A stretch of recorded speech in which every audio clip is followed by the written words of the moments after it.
നമസ്കാരം. Raf talk ഫുട്ബോളിലേക്ക് ഏവർക്കും സ്വാഗതം. തീർച്ചയായിട്ടും ജീവിതത്തിൽ ചിലപ്പോൾ നമ്മൾ മിസ്റ്റേക്കുകൾ വരുത്തും. അതുപോലൊരു മിസ്റ്റേക്ക് ഞാൻ വരുത്തിയിട്ടുണ്ട്. അതിലെനിക്ക് ഖേദമുണ്ട്. വീണ്ടും അത് ആവർത്തിക്കാതിരിക്കുക എന്നുള്ളതാണ് പ്രധാന കാര്യം.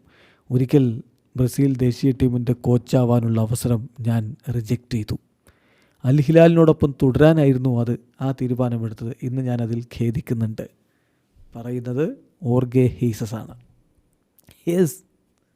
അൽ ഹിലാൽ സാക്ക് ചെയ്ത് അൽ നസറിലേക്ക് എത്തിയ കോച്ച് ഓർഗെ ഹീസസ് പറയുകയാണ്, എൻ്റെ ജീവിതത്തിൽ ഞാൻ ചെയ്ത എനിക്ക് റിഗ്രറ്റുള്ളൊരു കാര്യം, ഒരു മിസ്റ്റേക്ക്, അത് ബ്രസീൽ ടീമിൻ്റെ കോച്ചാവാനുള്ള അവസരം റിജക്റ്റ് ചെയ്തതാണ് എന്ന്.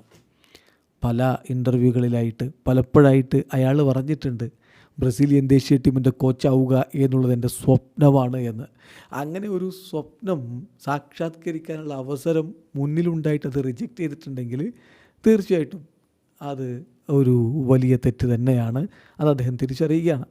പിന്നെ ബ്രസീൽ എപ്പോഴാണ് ഇത് ഓഫർ ചെയ്തത് അതൊന്നും ഇപ്പോൾ അദ്ദേഹം പറയുന്നില്ല.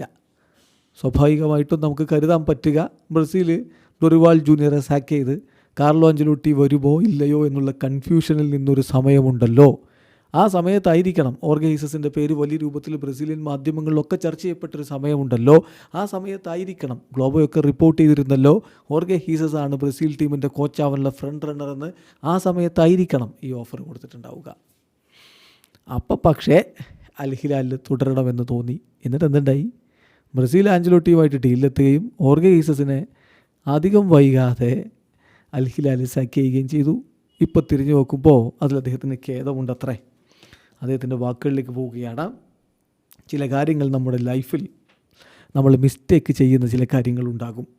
ഞാൻ അങ്ങനെ ഒരു മിസ്റ്റേക്ക് വരുത്തി, ഞാൻ റിജക്റ്റ് ചെയ്തു. I made a mistake by rejecting the Brazilian national team project.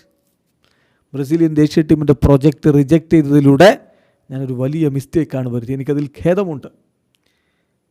അന്ന് ബ്രസീലിയൻ ദേശീയ ടീമിൽ ഞാൻ ചേരാതിരുന്നത് അൽ ഹിലാൽ പ്രോജക്റ്റിൽ ഫോക്കസ് ചെയ്യാൻ വേണ്ടിയിട്ടായിരുന്നു.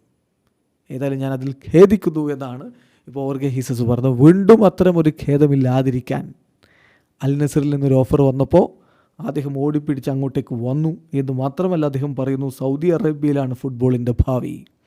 അതിവേഗത്തിൽ വളരുന്ന ലീഗാണത്. അതിവേഗത്തിൽ ഡെവലപ്പാവുന്ന ഫുട്ബോൾ കൾച്ചറാണ് സൗദിയിലേത്. സൗദിയിലാണ് ഫുട്ബോളിൻ്റെ ഭാവി. അവിടെ തുടരുന്നതിൽ എനിക്ക് വലിയ സന്തോഷമുണ്ട് എന്നുകൂടി ഇപ്പോൾ ഓർഗെ ഹീസസ് പറഞ്ഞു വെക്കുന്നുണ്ട്. Saudi Arabia is a country I love. ഞാൻ ഏറെ സ്നേഹിക്കുന്ന ഒരു രാജ്യമാണ് സൗദി അറേബ്യ.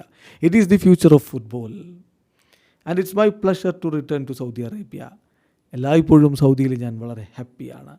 എല്ലായ്പ്പോഴും ഞാൻ അവിടെ ഏറ്റവും മികച്ച രൂപത്തിൽ എൻ്റെ എല്ലാം കൊടുക്കാൻ ശ്രമിച്ചിട്ടുണ്ട്.